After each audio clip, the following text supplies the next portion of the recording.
आदरणीय सज्जनों, माताओं, बहनों, श्रोता बंधुओं, सबको सादर नमस्ते। कोरोना का संकट सारे विश्व में, सारे भारत में चल रहा है। हम अपने घरों में दुबके छुपके बैठे हुए हैं। आना जाना सर्वथा बंद है, लॉकडाउन की स्थिति है। ऐसे अवसर पर हम स्वाध्याय अध्ययन का कोई माध्यम ढूंढें, और वो हमने माध्यम ढूंढा कि इसके माध्यम से, आधुनिक इन उपायों के माध्यम से हम आप तक पहुंचें, यूट्यूब के माध्यम से कुछ बातें साझा करें।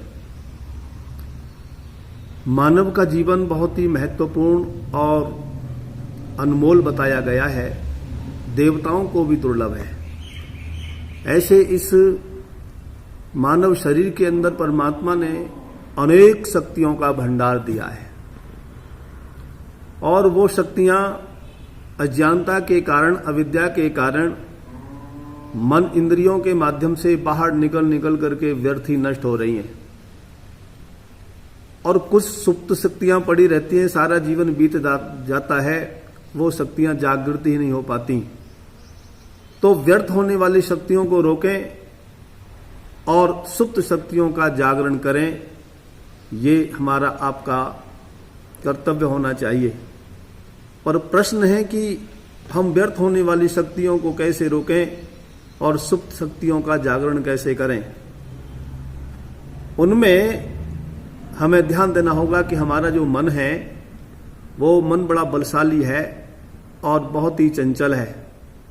वो उसके माध्यम से, मन के माध्यम से इंद्रियां हमारे शरीर की सारी शक्तियों को व्यर्थ संसार में गंवाती रहती हैं, और हम एक साधारण मनुष्य बनकर के रह जाते हैं और अपना जीवन पूरा करके 50-100 साल का जीवन व्यतीत करके चले जाते हैं। तो उन शक्तियों को, उस मन को कैसे नियंत्रण करें? यदि मन नियंत्रण कर लिया जाए तो हम व्यर्थ होने वाली शक्तियों से उनको बचा सकते हैं और सुप्त शक्तियों का जागरण कर सकते हैं। इसके लिए उपाय बहुत हो सकते हैं, लेकिन मैं ऋषियों का जो उपाय है वो आपके लिए दे रहा हूं, 4 सूत्र दे रहा हूं, और उनको ध्यान से सुनिए। जीवन में उतारेंगे तो लाभ मिलेगा। नंबर 1 है, बलवान मन को नियंत्रण करने के लिए 1 नंबर यह है, अध्यात्म विद्याधिगमः। हे मानव, तू निरंतर रोजाना अध्यात्म विद्या की प्राप्ति के लिए यत्न कर।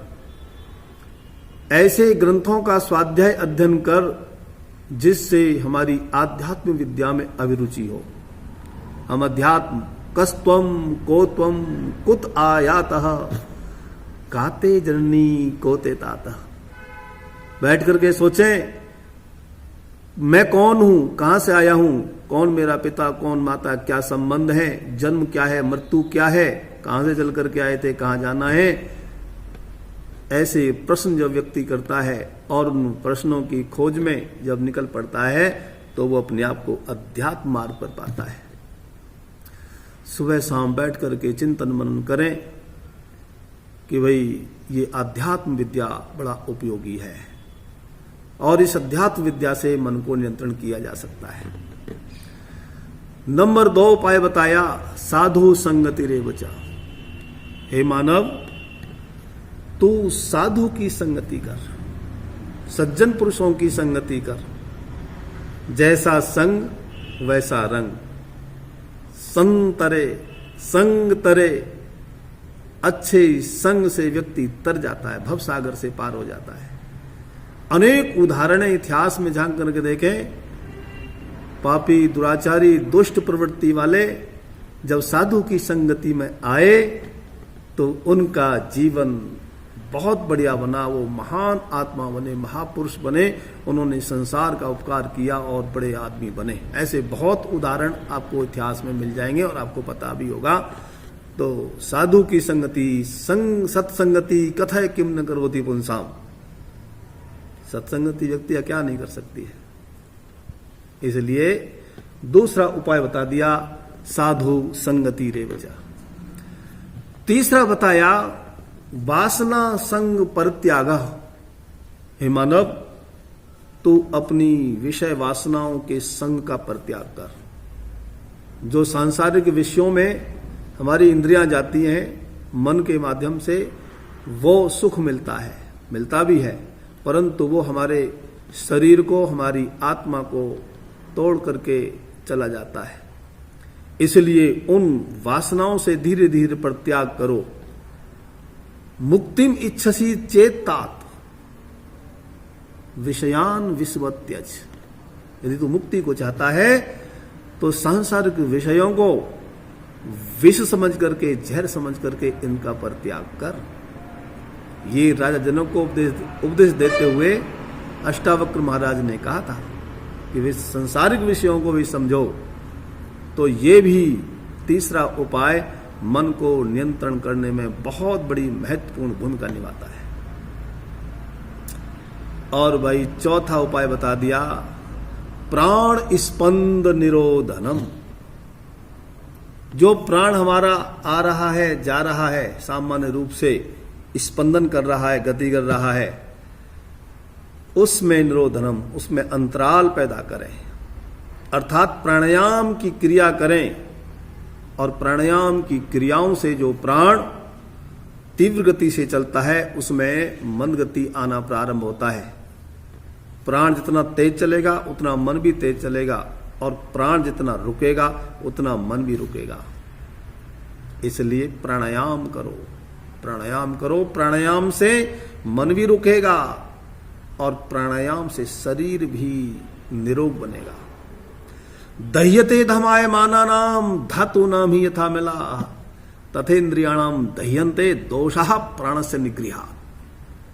जैसे धातुओं के मल अग्नि में डाल करके नष्ट कर दिए जाते हैं, सोना चांदी लोहा, ऐसे ही प्राणायाम की भट्टी में जब साधक अपने आप को तपाता है तो उसके चित्त और मन के सारे मैल दूर हो जाते हैं और मन नियंत्रण होने लगता है। 4 उपाय बता दिए संक्षिप्त में, इनका ध्यान कीजिए और प्रभु प्यारे परमेश्वर से कहो, प्रभु जी तेरी लीला है अपरंपार, प्रभु जी तेरी लीला है अपरंपार। सबके मालिक सबके पालक ओ जग के करतार, प्रभु जी तेरी लीला है अपरंपार, प्रभु जी तेरी लीला है अपरंपार। बिन मांगे दे मुफ्त सभी को हवा रोशनी पानी, दान करे और जतलाए ना गजब का तू है दानी। बिन मांगे दे मुफ्त सभी को हवा रोशनी पानी, दान करे और जतलाए ना गजब का तू है दानी। तो सबको देवे दाता, तेरा दिया ही हर कोई खाता। तेरे भरे हुए भंडार, प्रभु जी तेरी लीला है अपरंपार, प्रभु जी तेरी लीला है अपरंपार।